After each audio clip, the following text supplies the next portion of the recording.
It begins with a question most of us rarely ask. What kind of world could we have built if the best ideas had not been buried?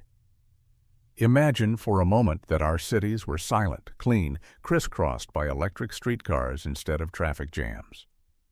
That our homes were built in days, not months, using resilient materials that shrug off storms and earthquakes. That our packaging didn't pile up in oceans and landfills but was returned, reused, and reborn.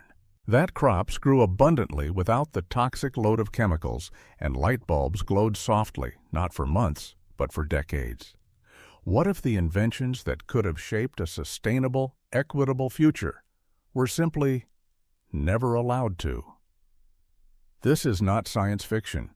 It's a story about reality, one where innovation met resistance, not in the laboratory, but in boardrooms, courtrooms, and legislative halls. This is the quiet saga of discoveries that threatened powerful industries and vanished. The 20th century was a golden age of invention. From new materials to medical breakthroughs, it seemed nothing was beyond reach. But progress has a paradox. When discovery collides with entrenched profit, it often loses. Not because it fails, but because it succeeds too well. Take the light bulb. At the dawn of electrification, bulbs were engineered to last tens of thousands of hours. Some early models glowed for decades. Then came a decision. A cartel of manufacturers conspired to shorten the lifespan to just 1,000 hours. Not for safety or efficiency, but to sell more bulbs. Durability became a liability. Planned obsolescence was born. The same story repeated across industries. In the 1930s, Henry Ford envisioned a car made entirely of hemp, a biodegradable, renewable vehicle fueled by crops, not crude oil. The prototype existed. Film shows Ford striking it with a sledgehammer, unable to dent its plant-based panels. It was stronger than steel, lighter than fiberglass, and renewable. Then came the Marijuana Tax Act of 1937, a law so restrictive it effectively ended hemp cultivation in America. Behind the curtain, chemical giants, threatened by a future not reliant on their synthetics. Or consider America's streetcars. In the early 20th century, they were the arteries of over 100 cities, quiet, electric, efficient. Then a front company backed by General Motors, Firestone, and Standard Oil bought up those systems, dismantled them, and replaced them with diesel buses. Public transit became a casualty of corporate strategy. It didn't stop there. From indestructible nylon stockings weakened by design, to bacteria that could digest plastic, to a microscope that might have shown viruses before electron microscopes existed, the pattern holds. Promising technologies sidelined, revolutionary systems quietly smothered. Not because they didn't work, but because they worked too well. This isn't a conspiracy tale. It's a human one, about fear of loss, of change, of profit slipping through fingers. And about control, the ability to shape markets, minds, and narratives. Regulations, lobbying, media messaging, all became tools not of progress but of preservation. Not of what could be, but of what was already profitable. But even in suppression, truth leaves a trace. A bulb still burns in a fire station after 120 years. Foam houses still stand, defying wind and time. Soil remembers the touch of mycorrhizal fungi. Discoveries don't vanish. They wait. This series is not about outrage. It's about awareness. It's about the long shadows cast by what might have been and the luminous questions that remain. What if the future we were promised had already arrived, only to be turned away at the gate? What if we could still choose to remember it? This is the story of 10 discoveries, forgotten, buried, or broken, each carrying a flicker of the world we might yet create, if we dare to look beyond the silence. It started with a hammer and a dream. In 1941, Henry Ford stood beside a car unlike any the world had seen. Its body, gleaming, smooth, and surprisingly light, was made not of steel or aluminum, but of hemp plastic. A sledgehammer swung against the side panel. The crowd watched. No dent, no damage. Just the thud of an idea too strong to be ignored.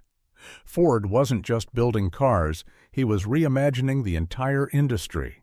The vision was radical: automobiles grown from the earth, hemp fiber interiors, hemp ethanol fuel, and bodies formed from a plant-based plastic that was lighter than fiberglass and 10 times stronger than steel. Every piece of the machine was renewable, biodegradable, and sourced from American soil. Behind the vision was a remarkable material. Hemp cellulose, when processed correctly, could produce thermostatic plastics durable enough for construction, automotive panels, and countless consumer goods. An acre of hemp yielded more cellulose in one season than 4 acres of trees over decades. The implications were immense: a sustainable alternative to petroleum-based plastics with fewer emissions and faster regeneration. But where some saw innovation, others saw a threat. In 1937, just 4 years before Ford's demonstration, the U.S. government passed the Marijuana Tax Act. While ostensibly targeting psychoactive cannabis, the law made little distinction between marijuana and industrial hemp, which contains no mind-altering compounds. Suddenly, farmers needed expensive tax stamps for each stage of production. The paperwork was suffocating. Enforcement was aggressive, and behind the legislation stood powerful interests. DuPont had recently developed synthetic fibers like nylon and rayon, materials that, while revolutionary, were dependent on coal and petroleum. They'd invested millions in this new chemical frontier. Hemp posed a problem. It could outperform their products, and it grew from dirt, not oil. Andrew Mellon, Secretary of the Treasury at the time, was also a key investor in DuPont. His bank financed much of their expansion. His niece was married to Harry Anslinger, the head of the Federal Bureau of Narcotics, who spearheaded the anti-marijuana campaign. Under Anslinger's direction, hemp and marijuana were conflated, stigmatized, and criminalized. In a matter of years, American hemp cultivation collapsed. Ford's car was dismantled.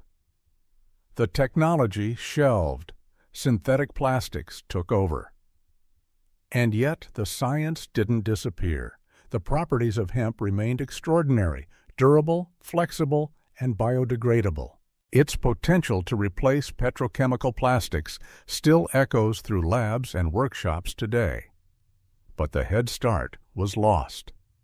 What could have been a cornerstone of green industry in the 20th century was buried under politics, profit, and fear. Today, with the world drowning in plastic waste, the question returns: what if?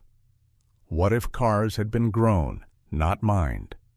What if hemp-based packaging, construction materials, and textiles had become the standard? What if a plant could have led us into a cleaner century and we simply turned away? We live with the aftermath, a planet choking on the legacy of petrochemical dominance. The cost isn't measured only in environmental damage, but in decades of innovation deferred. Sometimes history doesn't erase ideas. It pauses them, long enough for people to forget what was possible, and long enough for new generations to rediscover them, this time perhaps with the courage to protect what works, even when it threatens what profits. The sledgehammer strike was real. So was the silence that followed. What if light never had to go out? In a quiet fire station in Livermore, California, a single light bulb glows faintly over the engine bay. It's been burning for more than a century, since 1901. Through wars, depressions, and the rise of silicon and satellites, it has outlasted nearly every machine built around it. Its secret? It was never meant to fail. In the early days of electrification, bulbs were built to last. Edison's first designs used thick carbon filaments that could glow for thousands of hours. As materials improved, engineers found ways to make bulbs even more durable. In laboratories and factories, the potential for longevity seemed limitless. One engineer in the 1920s built a bulb that lasted over 100,000 hours. But as the light grew stronger, something else dimmed: the profits. A long-lasting bulb meant a satisfied customer. A satisfied customer meant fewer sales. And so, in 1924, the world's major light bulb manufacturers gathered in Geneva. They formed the Phoebus Cartel, an international agreement with a singular purpose: to engineer the failure of the light bulb. The cartel imposed a strict 1,000-hour limit. Any company producing bulbs that lasted longer faced fines. Designs were adjusted, filaments thinned, materials compromised. Laboratories that once celebrated innovation now became workshops of limitation. The light bulb, the very symbol of bright ideas, was quietly shackled by a business model built on failure. Internal documents uncovered decades later revealed the strategy in cold detail. This wasn't oversight. It was architecture. Planned obsolescence became policy, not just in lighting, but across industries. The lesson was clear. If a product lasted too long, it threatened its own market. The world followed. Appliances, electronics, even clothing began to fail on schedule. Repair shops faded, landfills filled, and consumers, unaware of the deception, accepted fragility as normal. Yet the Livermore bulb keeps glowing, a tiny rebellion against engineered decay. Modern LED bulbs can, in theory, last tens of thousands of hours. But even these are often designed with failure points, capacitors that wear out, materials that degrade. The technology exists for light that could last decades, but the economic incentive still whispers, not too long, just long enough. This isn't about nostalgia for a bygone era. It's about the choices behind what we're sold and what we're denied. It's about a kind of quiet theft, not of money, but of trust. Of a world where durability was once a virtue, not a threat. Imagine an economy where products are built to endure, not expire, where innovation serves people, not profit margins, where engineers design for excellence, not planned failure. What would our homes, our cities, our landfills look like? What would we expect from the things we buy? And what happens when we begin to question why they fail? Not by accident, but by design. Sometimes the brightest ideas are not the ones invented, but the ones allowed to shine. And sometimes the most revealing light comes from the bulb that never goes out. It began with steel rails humming under electric wheels, gliding through cities like arteries of quiet motion.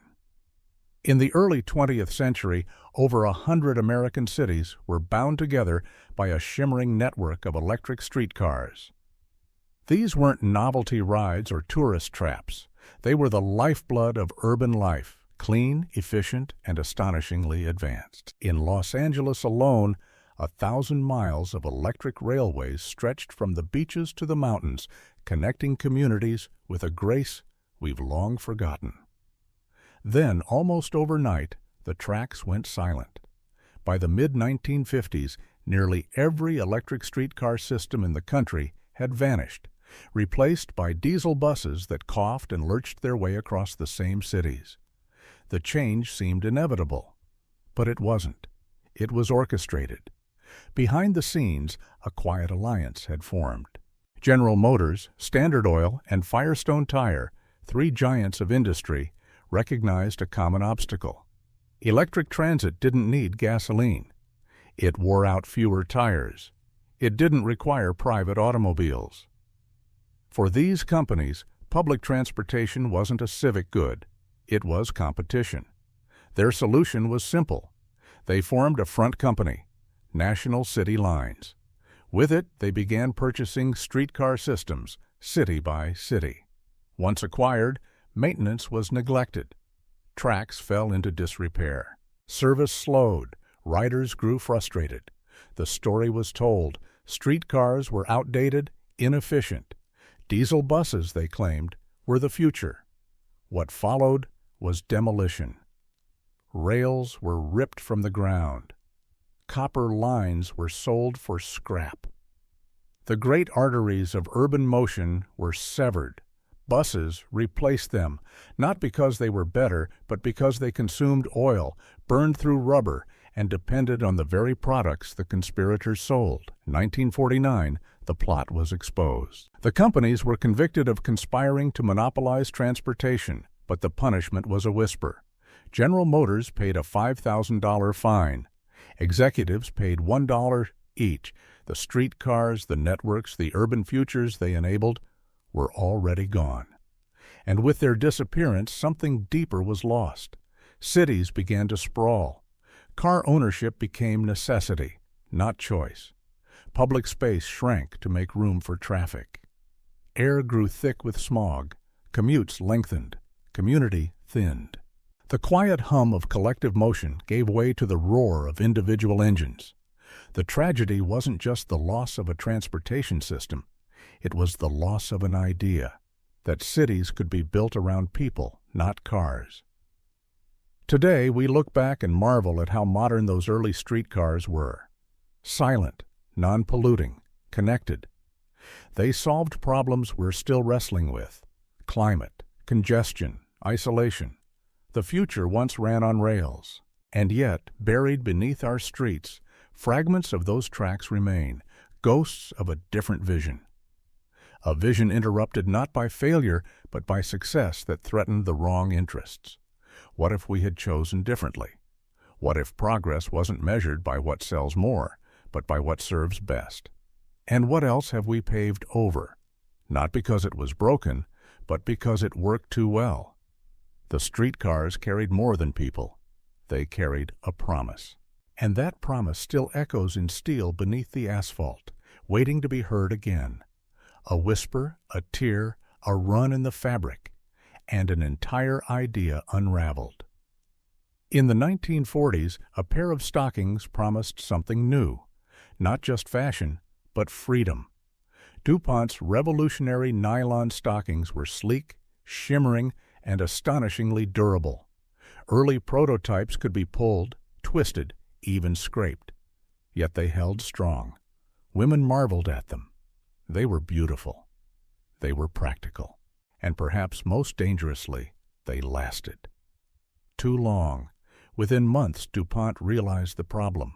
Reports poured in. Women weren't coming back for more. They didn't need to. The stockings held up to months of wear, sometimes longer. What should have been a triumph of chemical engineering became a threat to the company's business model. So the solution came, not from science, but from strategy. Make them weaker. The fibers were altered. The denier, the measure of thickness, was reduced. Stockings became more delicate, more sheer, more fashionable, and more fragile. Runs appeared with a snag, a bump against a desk, a careless fingernail. Suddenly, replacements were necessary. Demand returned. Sales soared. But something else had shifted. Durability had become a liability. Planned obsolescence, once an industrial secret, was woven directly into the clothes people wore. DuPont didn't stop there. They launched advertising campaigns that redefined expectations. Fragility wasn't failure, it was elegance. Stockings that ran weren't flawed, they were just delicate. The market was trained not to question the product, but to accept its limitations. World War II interrupted the narrative. Nylon was redirected to parachutes and uniforms. When it returned to civilian shelves, something had changed. The post-war stockings were flimsier. Women noticed. Letters to newspapers and consumer groups voiced frustration, but by then there was no alternative. DuPont controlled the market. The stronger fibers were gone. Behind the scenes, DuPont's engineers knew the truth. They'd created something that worked too well. Then they undid it. Modern synthetic fabrics, athletic wear, compression gear, prove what nylon could do. These garments stretch, endure, and resist wear for years. The technology exists. It always has. But the fragility of today's stockings isn't a limitation of chemistry. It's a decision. One driven by a simple calculation: more brakes mean more sales. And yet, the implications stretch beyond leg wear. This moment marked a shift in industrial thinking. Products weren't designed solely for function, they were crafted for failure. Not catastrophic failure, but manageable, repeatable, profitable failure. Just enough to make you buy again. What would a world without that mindset look like? What if clothing didn't need constant replacing? What if consumer goods were built to last? Really last? And what if we expected nothing less? The story of the nylon stocking is small in scale, intimate, but it signals a greater loss, the quiet erosion of trust between people and the products they use, between what can be done and what is allowed to be done. It's not just about fiber and fabric.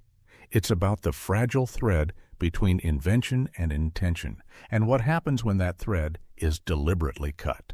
It began with a simple question: what if a farm could feed itself? In the 1970s, a quiet revolution took root in the soil. Researchers and small farmers began experimenting with a new kind of agriculture, not sprawling fields drenched in chemicals, but ecosystems in miniature. Integrated, closed-loop systems where nothing went to waste. Livestock manure fueled biogas digesters that powered farm equipment. The leftover slurry fertilized crops. Food scraps fed animals. Fish ponds filtered wastewater and produced protein. Water, nutrients, and energy cycled through like a living symphony. The results were stunning. Yields rose, costs dropped, pollution disappeared. These farms weren't just efficient, they were almost entirely self-sufficient. But as these systems bloomed, so did resistance. Large agribusinesses had built their empires on the sale of synthetic fertilizers, pesticides, and animal feed. If farms no longer needed to buy those inputs, if they could create their own, what then? The response was not open debate, but quiet suppression. Regulations began to tighten around the edges of these systems.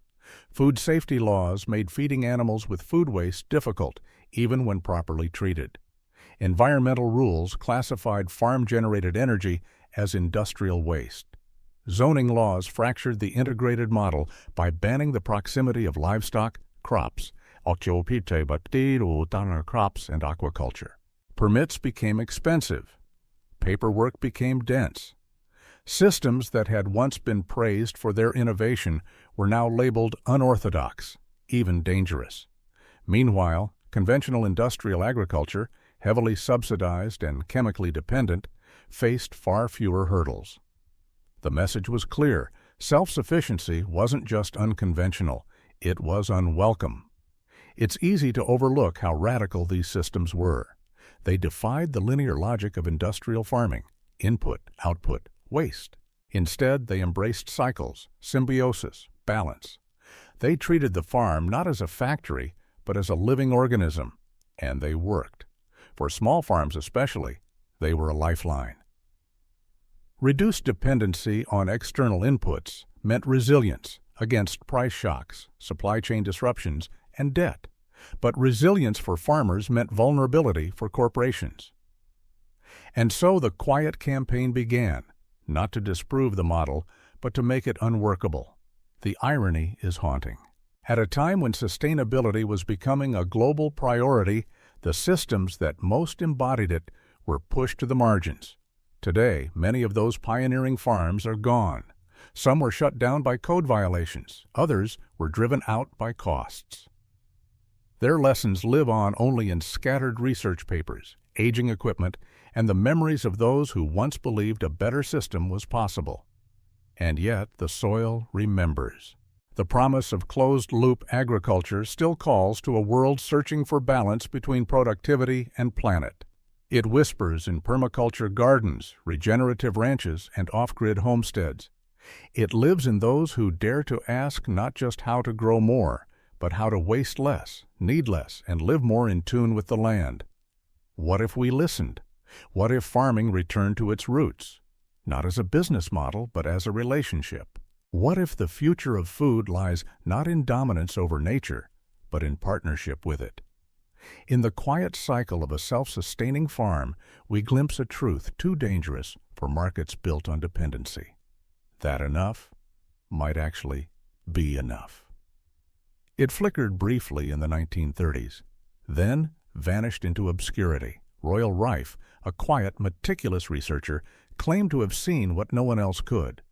Viruses, magnified not by glass lenses or electron beams, but by tuned frequencies of light. His universal microscope was a marvel of its time, achieving reported magnifications of up to 60,000x, unheard of in that era. But Rife's vision went further. He believed certain frequencies didn't just reveal pathogens. They could destroy them. He called it coordinate resonance.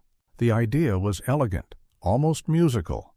Just as a wine glass can shatter when struck by a sound at its resonant frequency, perhaps bacteria and viruses could be neutralized by precise electromagnetic vibrations without harming surrounding tissue.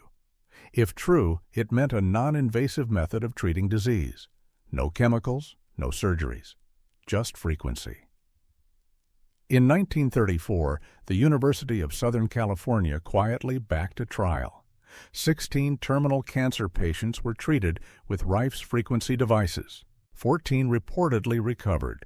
The implications were staggering. Then, silence. Funding evaporated. Supporters distanced themselves. Rife's laboratory was raided.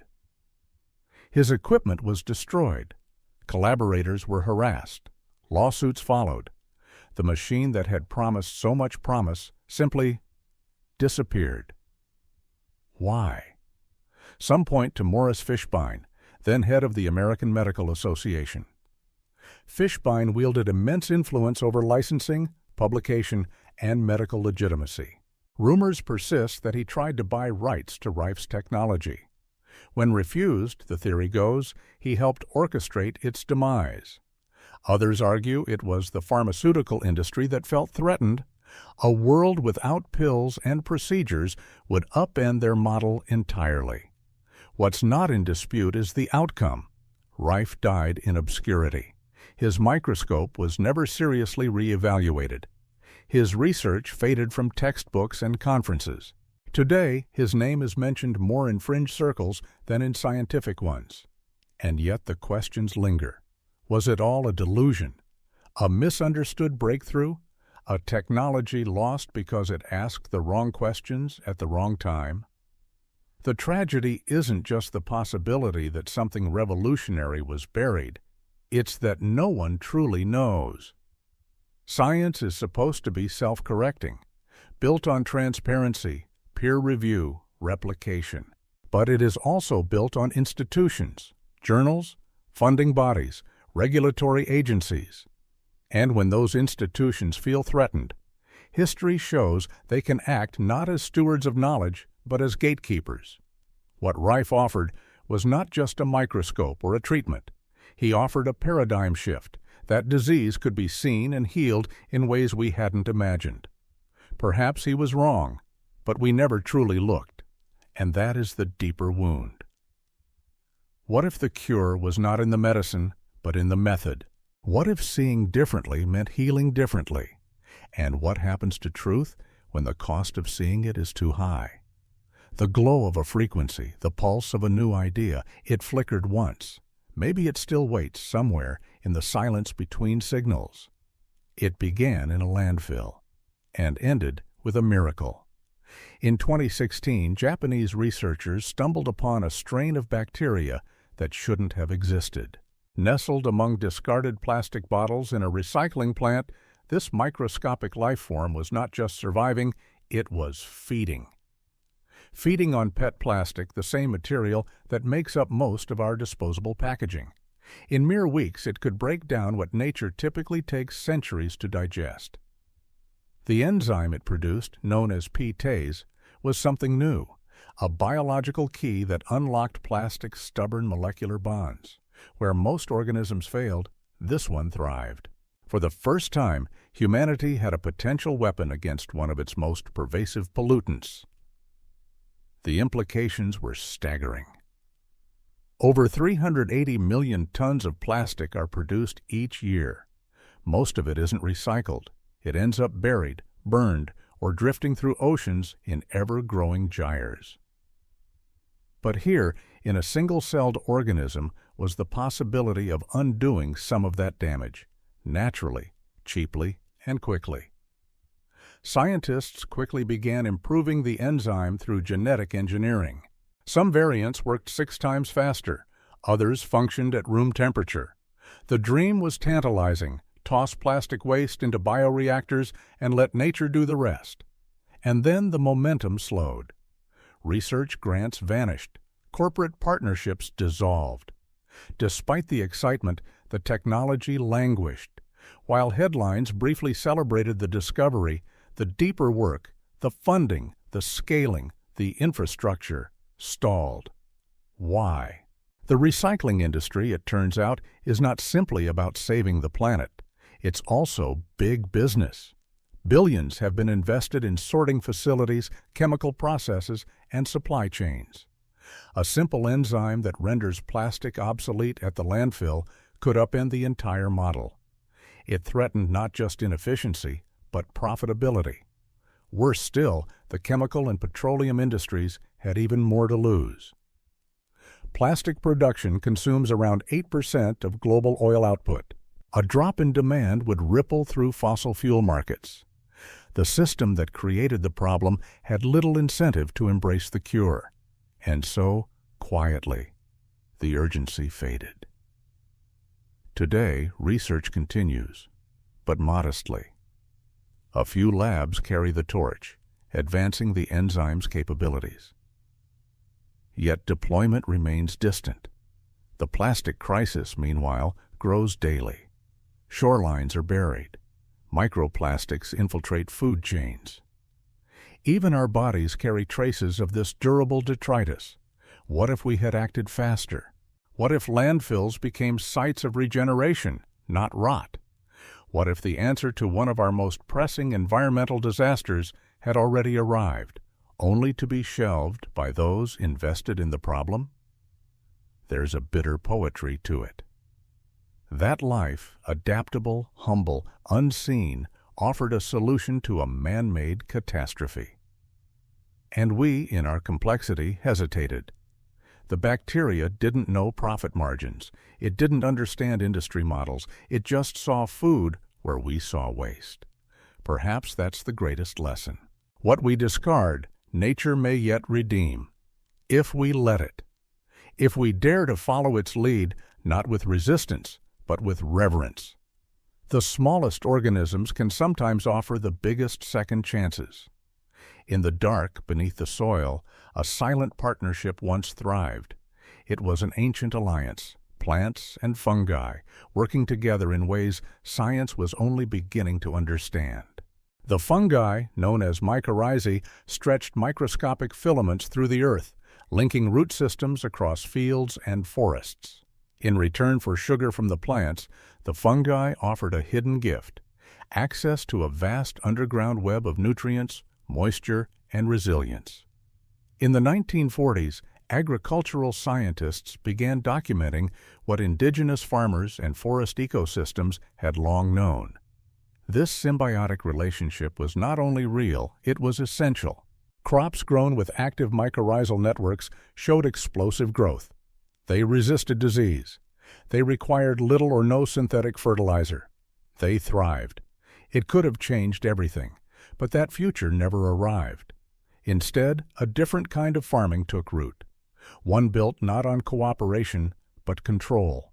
The rise of industrial agriculture brought deep tilling, monocropping, and chemical saturation.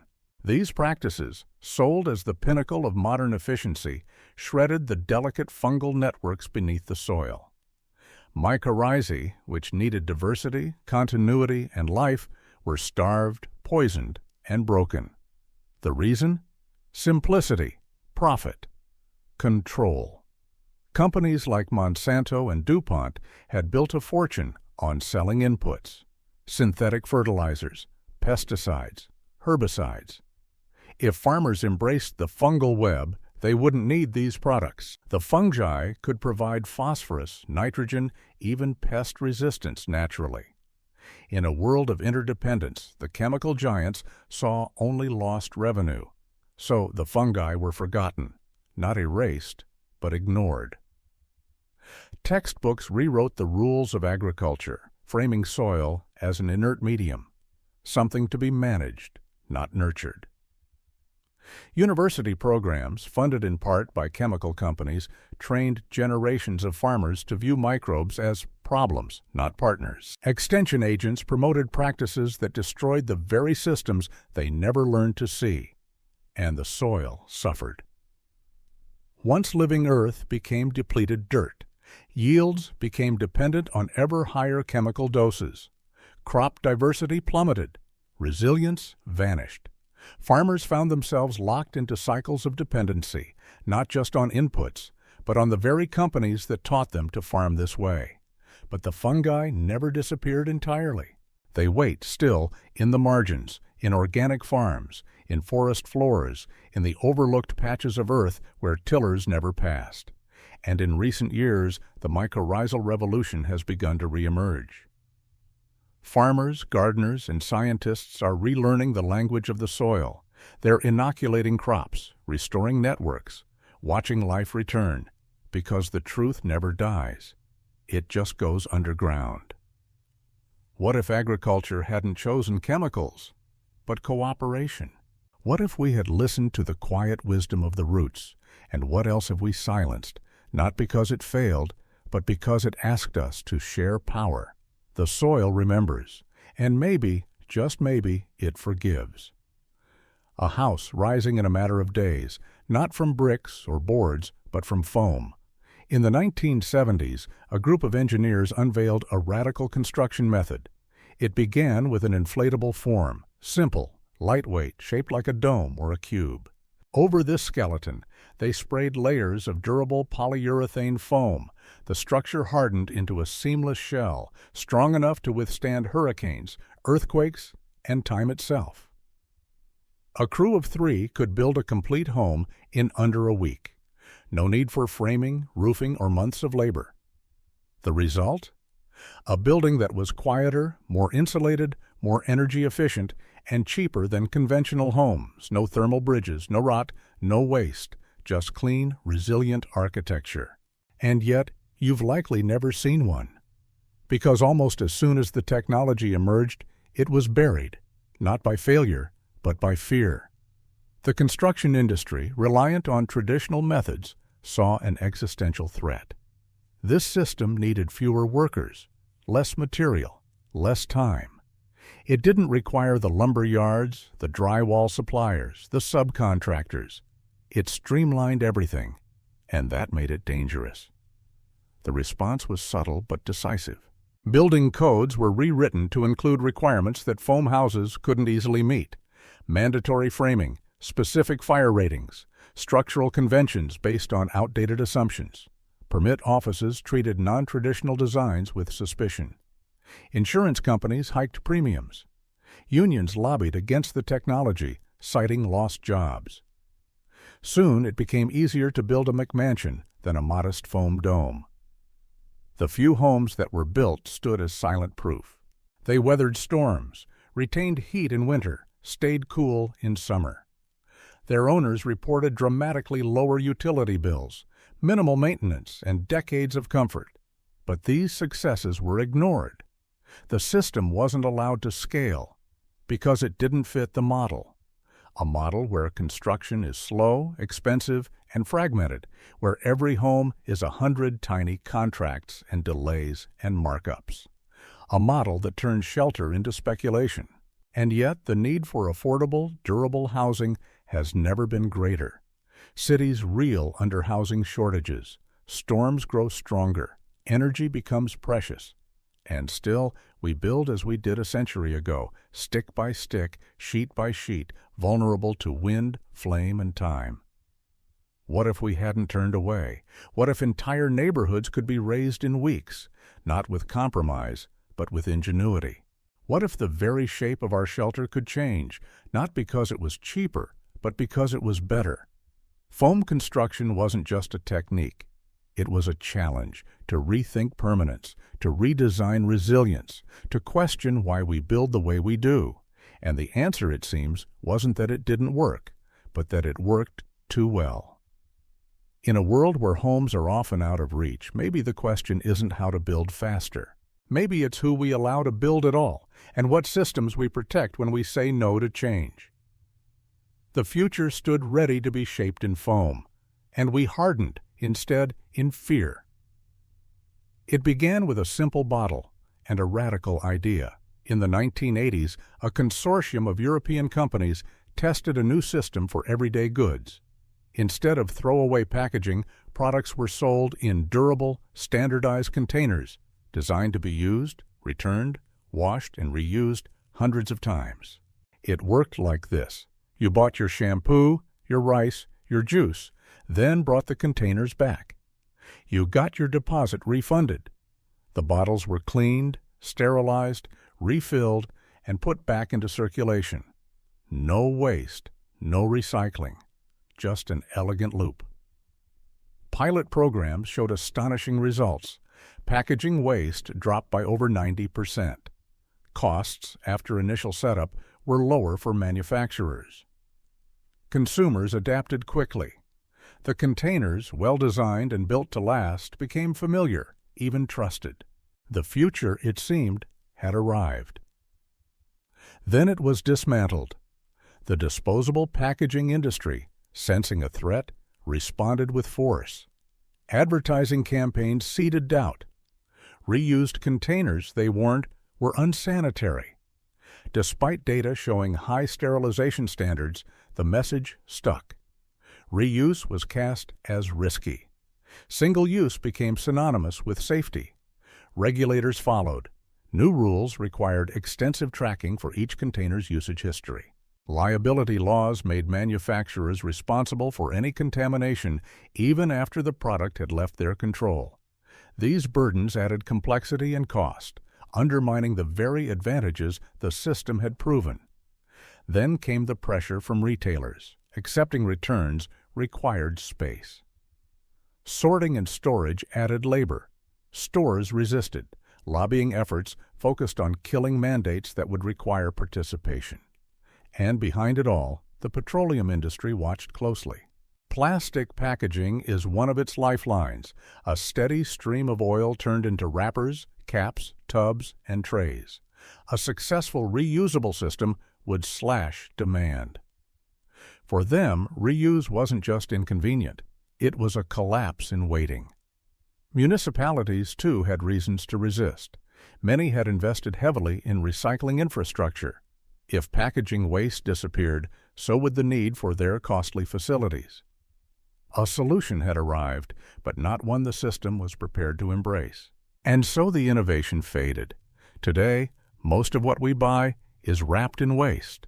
Plastic that will last centuries for a product used in days.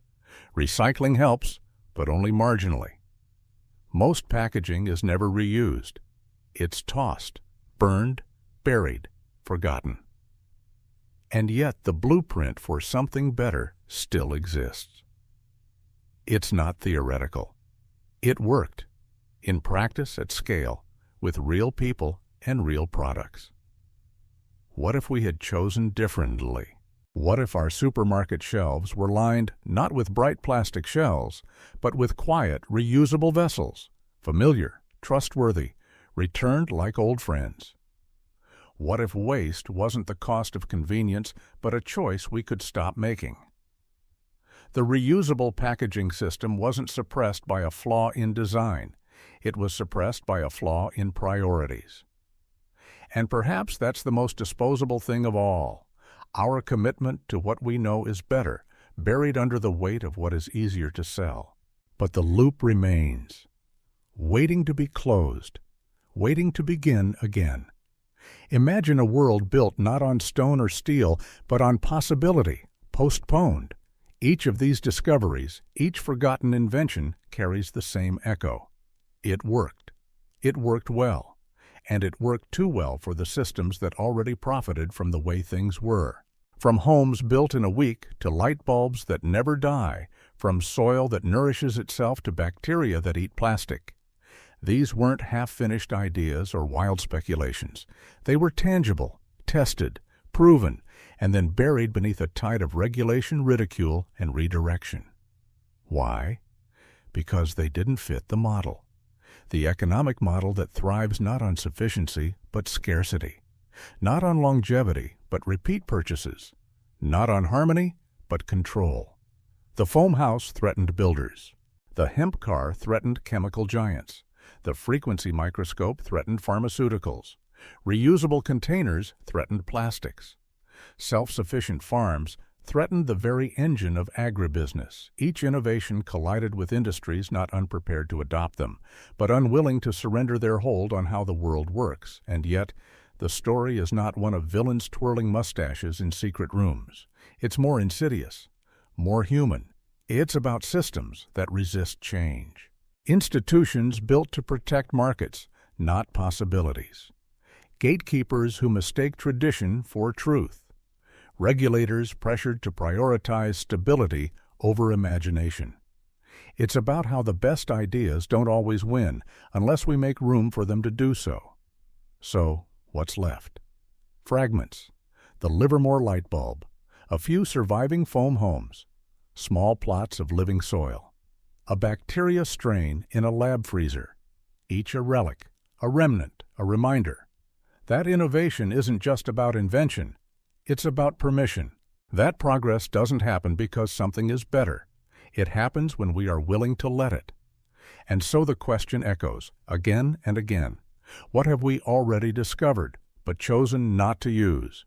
What truths have we silenced, not because they were false, but because they were inconvenient? And what kind of world are we shaping, not by the limits of our imagination, but by the boundaries of our acceptance? Each story in this journey points to the same possibility, that the future we seek may already be here, just waiting for us to stop burying it and start building with it instead.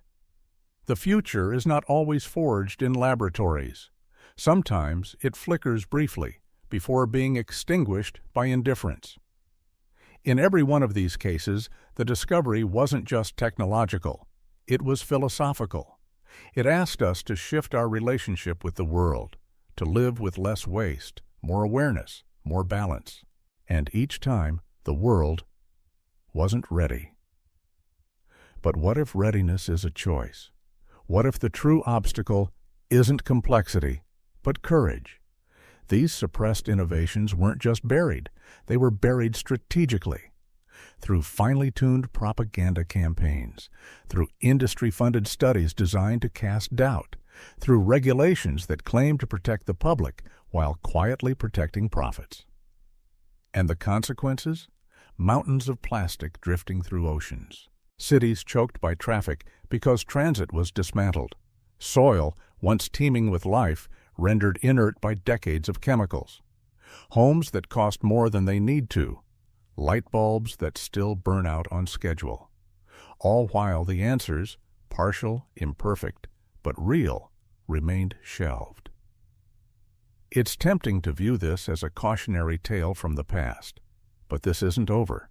Even now, in labs, garages, greenhouses, and sketchbooks, new ideas are emerging, ideas that could shift everything. Cleaner energy, healthier food, stronger communities. Tools that challenge the status quo.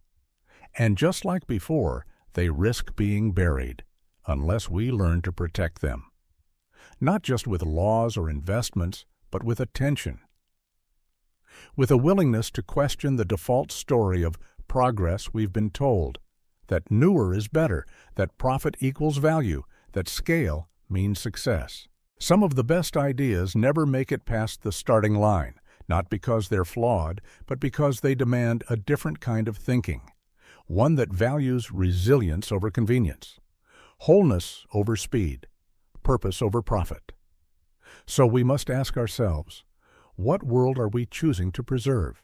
And what world are we willing to imagine, not in the abstract, but here, now, in the way we design, build, farm, transport, consume, and care? Maybe we can't rewrite the past, but we can learn from it. We can recognize that suppression is not always loud. Sometimes it's a whisper in a boardroom, a tweak to a zoning code, a funding proposal quietly rejected. And sometimes it's our own inattention. These discoveries were never just about what could be built. They were about what we dared to build, even when the world told us not to. And so, the final question becomes, when the next great idea arrives, will we be ready? Or will we bury it again beneath the weight of what we already know? The future isn't hidden. It's simply waiting for us to let it grow. It ends where it began, not with a secret, but with a choice. Across these 13 chapters, we've walked a path through silenced inventions and buried brilliance. Not myths, not fantasies, but real, tangible innovations, each stifled not by failure, but by success that dared to threaten the familiar. A light bulb engineered to fail, though it could have shined for decades. A car made of hemp, stronger and greener than steel. Streetcars erased to make way for highways, soil stripped of its quiet allies. Plastic-eating bacteria left in labs while oceans fill with waste. A home built in days, made illegal by design. A microscope that may have seen the unseen. A farm that could feed itself, outlawed into obsolescence. Packaging that never needed a landfill. And people, visionaries, who saw a different way forward.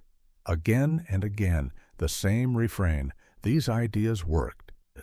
But they threatened the wrong profits, asked too many questions, offered too much independence. They whispered of a world where sustainability isn't a trend, but a foundation, where cooperation replaces control, where nature is not something to conquer, but to collaborate with. We didn't just lose technologies, we lost time. Decades that could have been spent building a different kind of society, one less defined by disposable things and more by enduring values. Yet the lesson isn't one of despair. It's one of responsibility.